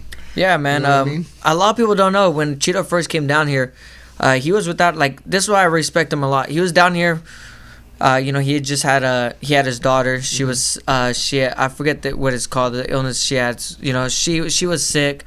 The wife was with her, and then they had just had a newborn. Nacho. And he came down here and stayed without them for 8 to 9 months. They came down one time during Father's Day. They came for like 10, 11 days, and then that was the only time we seen him. I remember taking him to the airport, picking them up, how happy he was, and dropping them off, and watching that, watching him cry, because he's not gonna see his family for another X amount of months, because his fight kept falling through. The fight kept falling through. Mm-hmm. Kept changing locations, stuff like that. So it just makes you respect those guys that much more. Some of these guys don't get to see their family when they need them the most, or something happens. God forbid anything happens, but if something happens, they can't just drive home. I can drive home. Yeah. They can't drive home. They have to fly home. They have to find a way home. So, like I said, it makes me more appreciative of them and their time and stuff like that. It makes me want to appreciate them more. It makes me want to help them as much as I can. Yeah, I don't think people realize the sacrifice that it takes because you found a home in this camp, and this camp is 4 hours away for you, and it's a lifetime away from other people. You know, it's other continents. Yeah. That's the sacrifice. So it is a team sport. You know, you're in the cage alone, but the team is there with you and preparing you. So, and you said before, like, those percentages don't mean anything. Like, they deserve it. I don't hear that often. So it's kind of a refreshing thing to hear from you, that you understand that perspective of, you know, what it took to get there, and those people help push. Oh yeah. You know? I wouldn't, like I said, I wouldn't be here without anybody that, you know, like, didn't help me from the time I started to That's cool. now, like, with all those guys, you know, like, I probably forgot people, you know, when I thank people, I forget people all the time, but I hit them up afterwards, like, hey man, I really appreciate you for everything you've done. You know, I mean, when you're getting interviewed, like, right after your fight, you're like, oh, trying to remember all this stuff and who to thank and stuff like that. Kind of just, sometimes you go blank, but like I said, I try to thank everybody as much as possible. That's cool. You know, a lot of young fighters, the people that are new to the game, they might be fighting locally in the amateur level. The question they have oftentimes is, you know, when you get to the UFC, how are they going to make it? Because there's always that level of, you know, people that aren't getting compensated at the lower levels. And then you get to that level where you're getting something. What's your advice to those young fighters on how to kind of navigate the water and learn the business part of it? Honestly, like, a lot of people try to manage themselves. Like, I have a great management company. Like, I've been with them since my first amateur fight. And I had 3 amateur fights. I have 28 pro fights now. You know, I've never signed with anybody else. For a long time, I didn't even sign a contract. It was, like, mostly, like, with my word is my bond, man. Like, I tell you to shake your hand, I'm going to do what I have to do, you know, to honor that. I'm not a person that kind of goes behind people's back. Like, I'm straight up honest. So, like, first things first, get a great manager. And a manager is there to, like, as crazy as it sounds, is to protect you. Because fighters have an ego. Fighters are going to fight like, you offer me a fight with John Jones, I'm like, hell yeah, I'll take that. Yeah, I can beat his ass, you know. I love it. But then your manager will be like, hey man, let's think about this a little bit, you know. He kind of like is that buffer between smart, tough, you know, things like that. Your manager believes in you, but he is also gonna navigate you the right way. So that's the biggest thing. Second thing is just for me, that helped me a lot was like listening to, you know, the older people in the game. And then kind of just watching kind of from afar, watching what they were doing. And like kind of like take the good and take the bad, but like, you know, make sure you did more of the good. You know, the bad's going to come. Everybody's going to hit those bumpy roads, or everybody's going to mess up every once in a while. I'm not perfect. No one's perfect, but you're always going to mess up. It's how you get back on track. You know, like I said, and the last thing is learn how to save your money. Yeah. Because, man, I remember fighting for $300 at one point in time. Now guys are getting spoiled fighting for $1,000. $2,000. I'm like, damn, man, and getting sponsors, getting sponsored, you know, sponsored, like companies, you know, sponsoring these guys $500. Man, I remember back in the day, I got sponsored like, hey, you want to be a sponsor? Hell yeah, $50 and a shirt, cool, man, I'll take it. You know, like now you're getting sponsored a couple $100, you're getting paid a couple $1,000, you're getting TV time, you're getting like Fight Pass wasn't back then, like you're getting like Tachi was a good stream on SureDog back in the day, but like. A lot of my fights you can't find anywhere because, man, my first fight was behind a pizza parlor in a parking lot with like 20 people. You know, I went from fighting to fighting in the UFC. I fought all over. So, but what helped me was saving my money. Like, people laugh because they call me Mr. Krabs because I'm so cheap, you know. Here's you watch SpongeBob, that guy, I think Mr. Krabs is super cheap. I'm the same way, man. I nickel and dime everything, man. I think about stuff, and that's the 3 things because you never know when your next fight's going to be. When you're younger, you're gonna fight for money because that's your paycheck, you know. And I did that. I remember fighting for $300 and like saving that money. Like, how many times could this $300 get me to practice, you know, for the next month and stuff like that. And on top of doing all these odd jobs, working in the fields, doing yard work, you know, things like that, doing private lessons and wrestling. So those are the biggest 3 things that helped me like come a long way from all that. You've sacrificed a lot. That's a lot to carry for fighter, you know.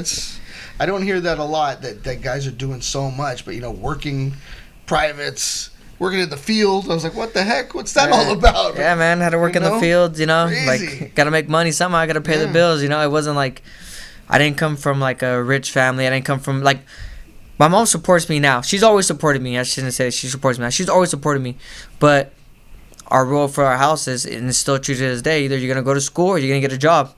I didn't want to go to school, and I didn't want to get a job. My job was fighting. My mom's like, hey, man, like, I'm not going to be supporting you for your fighting career. Like, I need you to get a job, you know. And I respect her. I respected her decision, respected everything. So I had to make money. I had to pay my bills. I lived in an apartment with, you know, I moved out because I thought I knew it all. You know, moved out when I was young and got to party my ass off, but I also had to pay my bills and stuff. So I had to make money selling freaking. I was out there selling knives. I was out there working in the fields, doing private lessons, you name it, cutting grass. Hustling. Yeah, man. This is breaking news. Not to cut you off. We got Julian Perez. Hey, that's my brother. Said you can tell he's cheap by his haircut. Wow. What did I tell you? That's my older brother right there, man. Hey, shout out to Long Beach PD. The Long Beach finest right there. He should be working, but where is he at? Watching Jim Crash. Hell yes. That's cool, man. Nice. Cutco? Coco, yep. I work for. Hey, I made a killing. I made a killing, dude. I sold the first couple months, man. I was door to door, man. Everything. What was your sales pitch? Man, I was like, hey, man. Hey, I was going through the manual. I was like, okay, this is what they told me to say. Do you just want to buy something to help me out? Like, you can buy the cheapest knife. Oh, you know what? You're asking me, cool. I'll buy the cheapest knife from you. Buy it, and people will buy, man. Wow. Yeah, You did like the corkscrew with the penny? yeah, they did. Dude, they showed you all those tricks. Yep. That it was crazy. It was like, I wouldn't change my journey for like any other reason. Like, there's a long time I felt like I should have been in the UFC for a very long time. Like, I remember getting mad at my management company. Like, fuck, man, I won like this many years in a row. I won a Tachi title. You can't get me in the damn show. Blah blah blah. And I kind of look back at it now. I wasn't ready then. If I would have gone in then, I probably would be out of the UFC now. So I'm glad my journey took as long as it takes. Like, I'm not saying not everybody's the same. Like, people don't need as much experience sometimes. Sometimes you get a phenom that's 7-0 goes in there, but sometimes you get a guy that's 7 or 5-0, 6-0, 7-0 goes out there and lose 2-3 in a row. Now you're cut. Now what are you gonna do to rebuild? Like, that's a lot of rebuilding to do because you gotta rebuild confidence. You gotta rebuild the record. Then you gotta wait and see who wants to fight you. You're in the UFC. Who wants to fight you? Right. Then that's a lot of stuff coming in. So like I said, I wouldn't change the way I got into the show any other way. I would have it that way 100 times. Dang. Now, I'm kind of a championship, a belt mark, if you will. Where's the Tachi title? Like, you know what's crazy? So I won the title, and most organizations is you have to defend it once you get the title, right? So I actually had a fight. So I won the title. I had a fight. I stepped in short notice, and it was a catchweight fight because it was like 3 weeks out, and I wasn't gonna be able to make 125. So he fought like some weight, like 127 or something like that, like something close to 25 is not close. It was like something close to there, and then I ended up losing to Adam Antler, and so like boom, there goes the belt, and it was like $2,000 for me to buy it, and I was like, man, I was like, I'm just gonna defend it, man. I'm gonna beat this guy's ass, defend it. End up getting choked down in the second round. Like, dang, there goes my belt, wow. Yeah. And hot potato. Yeah, Did basically. you at least take a picture with it? No, actually. Like, everybody laughed because after I won the title, I went up to my room and I put the title in the room. I showered and I went downstairs without the title. And it was like, "Where's your belt at?" It's like, "It's in the room." It's like, I don't be a fucking weirdo walking around with the belt over my shoulder. Wow. Like, I come from a wrestling mindset. Like, you wrestle every weekend, right? You win a medal or a trophy every weekend. But that was last weekend. It's about not what you did in your past, but what you do next. So I kind of have that mentality still. Like, people like, you celebrate your wins. It's like, yeah, that night I had a pizza, had a shot. Went to bed, woke up, and then guess what? Monday is for. Monday's going back to work. I can't think about what I did last because it doesn't matter what you did last. It doesn't matter what you're going to do in the future. That's an incredible mindset to have. But when the Big Show, when he was in WCW, he asked Ric Flair for advice. What should I do? He's like, you wear the title to the damn bar and you buy everyone a shot, right? So here goes this 7-foot guy, literally with a big gold belt. Yeah, I would shots for everyone. Yeah, I would have walked in there with the belt and buy everybody a first round of waters. Like, There you go. Lemon and cuted, man. Right. Dude, that's some Bobby Boucher shit right there. You want ice in your water? Yeah, man. I just fought 25 minutes, made $3,000, man. What do you think? I ain't been spending that, man. I get punched in the face for a living. You're crazy. I'll spend it, but don't get me wrong. I'll spend it on a good steak, but. Shots and nah, I'm cool. Go get some Natty Ice or Busch Light, There you go. Natty Ice. Hey, some PBR is pretty good. It's like what you can get a 24 pack for like $8. Oh man, we used to, back in the day it was Natty Ice, Rolling Rock, Busch Light. When financial aid came, baby, Bud Light, Wow. Budweiser, Corona. Upgrade. That's why when financial aid came. When it was the time of the money spans. Like, man, okay, what can we save up? How much money can we screw together? Oh, we got $10. Man, that's a good 12-pack right there. Damn. Priorities Priority. from a future UFC fighter. Yeah. Right. Telling it like it is. Yeah. So getting back to your mom, she's very supportive, obviously gave you the path to choose either school or work. You chose to fight. How does she feel about it now? I know how she felt about it then. Oh, she still tells me to get a real job, but this is my job now, man. Like my mom, she travels to all my events, she's fortunate enough, she's been able to travel to all of them. Like she was in Fresno, she's been in LA, she was in Florida, she went to Philly, she went to North Carolina, and then in Vegas for the Contenders and when I fought Benavidez. So she supports me. I think all my family does, even though we talk smack. Like they support me, and they all kind of like, oh man, that's cool. You're on TV stuff, you're fighting, you're doing what you want to do, and it's good, man. It's always good, to have support. And I can always hear my mom when she's screaming in the ring. If you guys ever hear some crazy lady in the back, that's my mom screaming. I love that. You know that voice. Oh yeah, I can hear her screaming. Like even coach is like, dude, I can hear your mom yelling. I was like, yeah, I know, she's loud. That's how I feel about John De La O. I can hear his voice anywhere. Oh man, what you getting? Well, one, I used to get yelled at home. Used to get yelled at in front of my friends. School, outside, it didn't matter. Cause get yelled, like my mom yelling in wrestling tournaments, So it's like been getting yelled at for so long, I can hear her voice. Yeah. I often say I don't listen to people unless they yell at me because I only got yelled at. So if you just talk to me, I'll never remember a thing. You got to grind it into me. So traveling, your mom got to travel to all these places, see her son fight, see her son perform at the highest levels. What about you? I know you just went to Singapore, so you're seeing the world now. And this is a guy who lived in Lemoore and didn't even bother going to Monterey, which is like an hour away. But now you're flying all over the world. So how is that? It's a blessing, man. Like I said, I got to corner some people in the UFC. Like, I wouldn't consider myself a coach or anything. I just try to help them out. Like, I've got to corner Carla, in a couple fights. I've traveled with her to Canada, Oklahoma, in the States for sure. I cornered Joe Soto before. I've cornered Frank Camacho. He's taken me to Sweden, Singapore, places like that. And I got to corner other people like in LFA, like Lisa. I've got to corner Desmond, Adrian. I got to corner all the fighters, at some point in time. And it's just like a blessing to be able to travel. Being a kid from a small town, you really don't see that. My older brother, the one that was commenting on my haircut, he travels a lot too. He travels all over. That guy tells me the stories. I'm like, man, that's amazing. Like, I could be at home just being only more, but I get to travel the world for free, get to see some of the best places. Some people don't ever get to see. People only dream about stuff like that, and it's truly a blessing to go out there and get to see, try their culture, try their food. Everybody knows I'm a foodie. I try all their food. Things he means like that. all their food. Yeah, just keeps going. Yeah, man. It's just it's an amazing experience to see the world. Yeah, and then you get to see these venues. I mean, the places where UFC goes to fight. These are not secondary places. They're the news of the world happens in these venues. You know what I mean? You've seen the best of the best. I mean, and when it's quiet, I only get to get in there, when there's people in the seats and the fight's about to happen. But you're in there when it's quiet, and it's got to be an amazing thing to see that. Yeah, man. The UFC is, for one, they're an amazing organization. Their staff's amazing. Like anything I need, I can text them at 11 o'clock at night, man. They're like, if they're up, they'll get back to me quick, like no hesitation. It's just seeing all the hard work those guys put in so that we can do our thing. Like from putting up the cage to getting all the Reebok gear to getting all that stuff done. It's just amazing. Like people don't see all the behind stuff. I used to work as a cage crew back in the day, and so I know how it feels to put up a cage. I used to put up the old Strikeforce cage for 5-on-9 fights. Wow. Man, I know how hard it is to put a show together because you're the cage crew, but then you're like walking people, you're making sure they have enough water, making sure the gloves are everything's good. So I know how it feels, and it's crazy to see.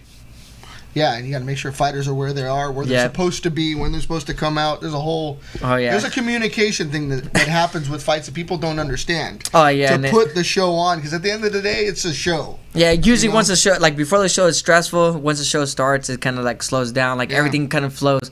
But then you got some guys every once in a while. You get those special guys that, you know, they're like 1-0 or they're making their debut. You think they're the next Conor McGregor. Need their own dressing room. Need this, and you're like, man, get the hell out of here, dude. It's a fact. You know, you get those That's a guys fact. like, man, it's drama queens Yeah. and all your, you know, the temperatures, you know, at 71 instead of 72, shit like that. So Yeah. it's like. It's just crazy to see, you know. Mm-hmm. Yeah, coming from Strikeforce, building cages to fighting in the UFC. I mean, that's a definite jump in life. You know what I mean? But you're already on that path. You're already working in the industry. Maybe it takes away a little bit of that. I don't know what it is about a cage for some people. If they've never been in it, they're always amazed by, wow, you fight in a cage? Well, the cage is just a cage. It doesn't matter if it's in the street or not. It's Yeah. still going to be Alex Perez taking your head off. Trying to, man. Trying Yeah. to, you know, trying my best. Sometimes it doesn't go your way, but, man, shit happens. Best Yeah. way to put it. For sure, for sure. Now, for this juncture of your career, I mean, you talked about, you know, putting up the cages and different places that you've seen both as a fighter and as a corner person. What is your favorite place to fight thus far in your career? Oh, man. The one I love to fight at that would probably never top anything. Maybe winning the UFC title might top it, but was making my debut in Fresno. That's 45 minutes away from my hometown, man. So I remember walking out and the music coming on, and I couldn't hear a word of the music. I'm walking out the tunnel, man. Like it's probably the best feeling, you know, just walking down the tunnel and hearing everybody scream for you. And then when they announced from Lemoore, you know, and the announcer, you know, even said, "Oh, Central Valley Zone," you know, that was amazing. Like, Yeah. it was kind of probably one of the best moments of my life. Like not too many people get to ever fight in their hometown in the UFC. You know, like I'm pretty damn close to Lemoore. You know, that's as close as it's probably gonna get That's to Lemoore. home, dude. You know, that's That down is the home, street. right? So that's probably the best venue, best everything I've ever like. Hands down, that's probably my favorite memory. That's a great question. What is the walkout song? Back then, now it's "Juicy" by Biggie, but back then I walked out to MGK. Bad motherfucker. They had sense. You can't even hear half the words because they couldn't hear anything. You know, so it was like I said, it was a special moment. Probably would never forget that. Now, in terms of fights so far, we talked about favorite venues, but your favorite fight in your career thus far? Man, it's hard to say because even like the losses kind of mean something. But obviously the Shorty Torres fight kind of broke me out a little bit. He was undefeated, coming off with a lot of hype. The champion was talking about him and stuff, so that was probably one of them. That was probably one, and the Benavidez fight, even though I lost, probably one of the bigger ones too. That's a big one, yeah. It's Yeah. a big name, so yeah, definitely saw that one. So Yeah. hope for a better outcome, but it still puts you right up there with the best of the best, which is amazing. Yeah, man. Like I said, shit happens. You lose, and all you Yeah. can do is like build off it. Like I see some of these guys calling people out after they lose. You know, like after they win, they call the same guy out over and over and over again. Like, dude, you just lost to him. Yeah. Just keep winning fights, and you'll get over. Like I don't call Benavidez out all the time. I say he's a fucking pussy all the time, and I tell him to his face all the time. Like if I see him, I talk shit to him, but. I'm not gonna call him out like every time on the mic. I want to fight. Everybody knows I want to fight you. If you're a competitor, you should know I want to fight you. That's Like real. I just do my job. It was win, and eventually I'll get my rematch. So smart. That's why I love this guy. He reminds you of me. I like calling out people. You guys can exchange outfits. He's probably fitting this shirt. That shirt's pretty tight I'm wearing You today. could jump out of a plane and live with that shirt. Now, in terms of what 2020 holds for Alex Perez, what are some fights that you're looking to have the matchmakers at UFC to make for you? Honestly, it doesn't really matter to me. Like I say this all the time, I don't get paid to sit on the couch. I get paid to fight. You're ranked above me, below me. You're not ranked. I'll like short notice fight. I'll step in. I get paid to fight, man. I'm not worried. Eventually, I'm gonna have to fight everybody in the division to get my title shot. So if I have to fight a guy last minute, fuck it, man. I'm gonna take it. Like I get paid to fight. Oh, yeah. That's what I do. I don't get paid to sit on the couch, And to me, it doesn't matter. I'm gonna fight. I'm whatever I am now. I'll fight the guy above me or below me. Doesn't matter. I'll fight whoever they want me to fight next. I've only turned down one fight in the UFC, and it was because I was coaching a lot, and I like I had straight traveled like 3 or 4 weeks in a row where I was gone like Wednesday, Thursday, Friday, Saturday, come back Sunday. So I was gone for most of the week. So that's only 5 I ever turned down. Other than that, I've said yes to every other fight, you know.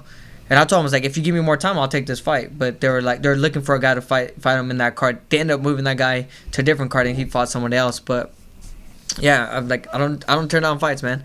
I get paid to fight. I get paid to punch people in the face. I don't get paid to sit on the couch. So it doesn't matter, short notice or not. I'm gonna step in there. Even if I'm 165 pounds, I will make weight and I'll do it. Hell yeah. Like a professional.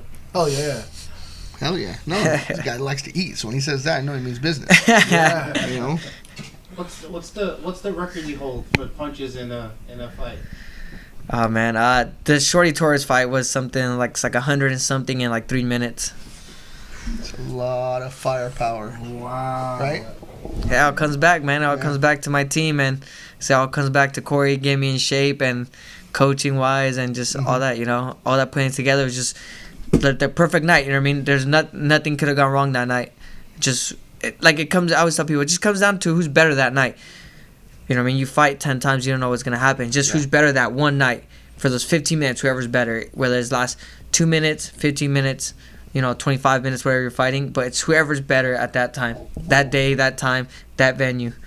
It comes down to it. You can have the best training camp in the world, but if you're off that night, then it's, it might be bad for you. Wow.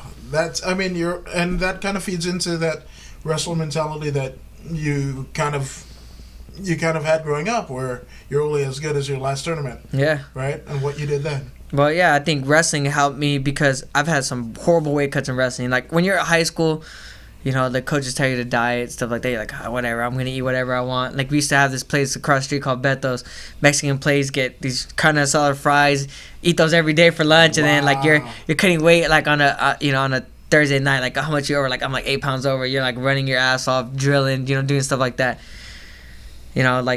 That's the kind of same mindset we have here. We do all that, do the stuff the dumb way, and go back to doing it the right way. It just kind of mixes up. But that's a mindset wrestling helped me with. Kind of just wrestle. Like I wrestled with bad weight cuts, and won matches. I wrestled bad weight cuts and lost matches. But I know how to compete with when I've cut weight bad. I know how to compete when I don't feel the best, because in wrestling tournaments, it's an individual sport, but there's 14 guys, and they need you to score points to try to win a team title. Yeah. So you learn how to compete when you're hurt, when you're sick, when you're bad weight cuts, whatever it is, lack of sleep, whatever it is. You learn how to compete in those circumstances, and I think that helped me in MMA.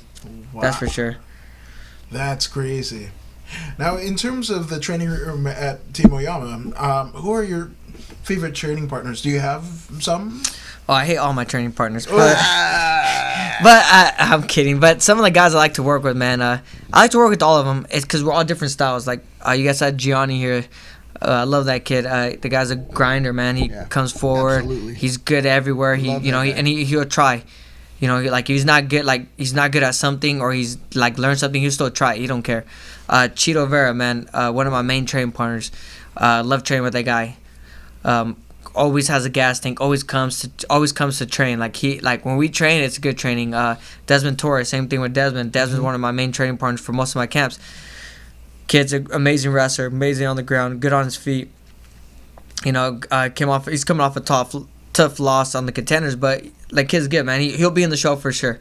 I don't doubt his talent at all. You got Lewis, man. Lewis is a character, if you guys know him. Mm-hmm. He's just crazy when he trains, like, he's always all over the place, trying to make you laugh while you're training or when you're sparring. He's, trying to make you laugh.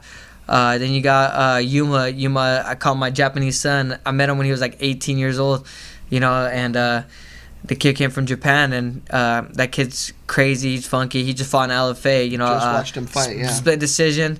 I didn't agree with the decision, but we left it to judges. I feel like we didn't do enough, but it is what it is. He's young, but those are some of my main training partners I train with on a daily. All those guys are tough guys, and everybody at Coach Jiva's gym, One Jiu Jitsu, those guys out there, all those guys, the Areola brothers, Red, all the other guys in the morning class at 6 a.m. Those guys kill me in the morning. Those guys destroy me. So I can't really pick one of my favorites. If I had to pick one of my favorites, it had to be Cheeto.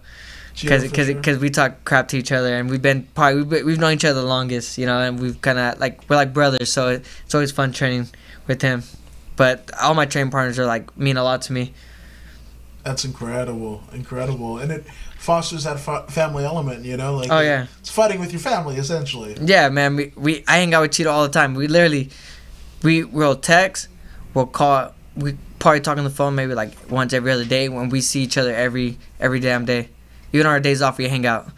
You know, we go out to eat, we hang out, we train together off, we go just lift weights, we go run, we go swim, we go do whatever we want to do. We always hang out together, so it's like I say, it's a good feeling to have. That's the hope. Nah, he's an exciting fighter to watch and a cool dude altogether, and he jokes. Oh yeah, he's always got it coming. Oh yeah, that guy don't stop talking shit. He just keeps going. I'm not sure if we have another family member. We got Go ahead. Hassan Merheb. Does that sound familiar? A family member named Mursad Merheb? No. No, but I'm saying when he says, "Cuz, what are you doing?" He says probably a homie or something. It's your homie. Baby, honestly, you read names to me. You read names to me. I gotta see pictures, man. I'm horrible with names. Everybody in my all my classes have nicknames because I can't remember their real names. Yeah, okay. I do the same thing. What's up? What you doing? If you don't. It's all good. What's up, homie? Thanks for What watching. up, man? What up? What's up? What's good with you? Producer Robert, what's good with you?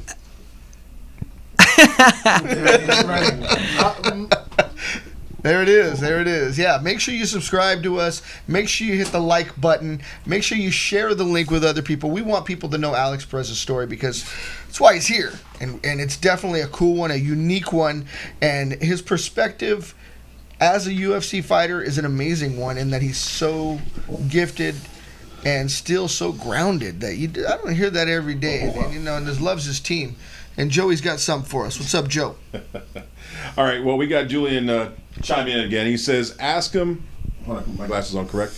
Says, ask him what happened when he fought me and when the rematch was going to happen. Man. So this guy, when I first started MMA, he's like, I'll whip your ass. I think this might have been before he was in the police academy. So I'm like, all right. So we go in there. He's like, let's spar. I'm like, all right. So we have gloves on. And I thought it was we just had gloves on, mouthpiece and gloves. And I thought, okay, we're going to box with takedowns, right? So he starts throwing out kicks on me with no shin guards. I'm like, what are you doing? So, you too scared now? Whatever. So then he tries to, so we spar for a round. I think I won. He says he won. I don't know. He was supposed to have a boxing match with one of his buddies, but my brother probably backed out of that. He's backing out of our rematch. Hey, we can have you guys recorded too. Hell yeah. Yeah, come in. Yeah, hey, perfect. You got it all. We're ready to go. Hey. Absolutely. Meatball sandwiches. Damn. I've seen his fighting skills. I'm not too worried. Long Beach Finest. Yeah, and dude, thank you for coming in. This has been such a pleasure. And I hope we didn't gorge you too much with the Korean barbecue earlier. Oh no, man, that was like a snack. I'm probably gonna go home and eat something else. This guy, Jeez, monster. love this guy's motor. Yeah. Whoa. Hopefully, Perfecting Athletes isn't listening to this because once they find out how much I ate and what I'm eating, they're gonna be pretty mad. Don't tell nobody. All right. Actually, one last question. So, if you were to chart the Alex Perez road to the UFC title, what would you book it? How many fights do you think it'll take? And I mean, is it Joe Benavidez with the title? Because apparently he's fighting for a vacant title. So, I feel in that fight, if Joe takes him down, he'll be fine. If he stands on his feet, it's gonna be a lot harder fight than Wade thinks. That guy's a sharpshooter.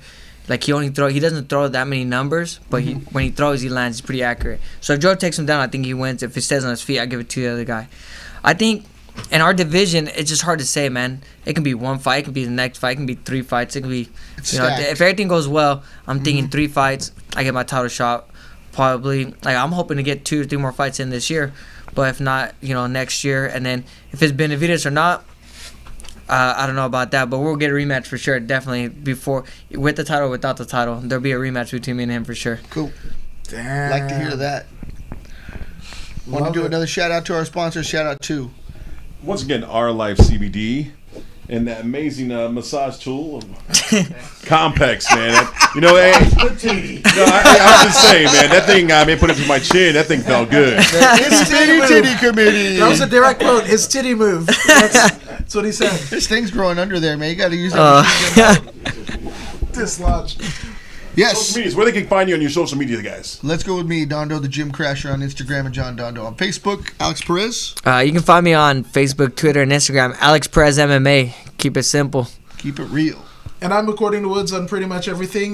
We've got some cool content up on the free admission page from LFA. So you want to check that out. That's According to Woods or Free Admission Media on YouTube, Facebook, and wherever you get your social media from, people. And you can catch me, Joey the Bull, on Facebook, Snapchat, Instagram, TikTok, everything you can think of. Grinder. Not Grindr. Not that there's anything wrong with that. Nothing's wrong with that. 10-door. Anyway, folks, don't forget to chime in, tune in, tell friends about Gym Crashers, subscribe to Free Admission Gym Crashers every Tuesday night, 7 o'clock Pacific Standard Time. This is Joey the Bull and the rest of the crew, Gym Crashers. Thank you again, Mr. Perez, for coming through. Yes, we'll Mr. see Perez. you next week. Bull no bull, you get a free t-shirt.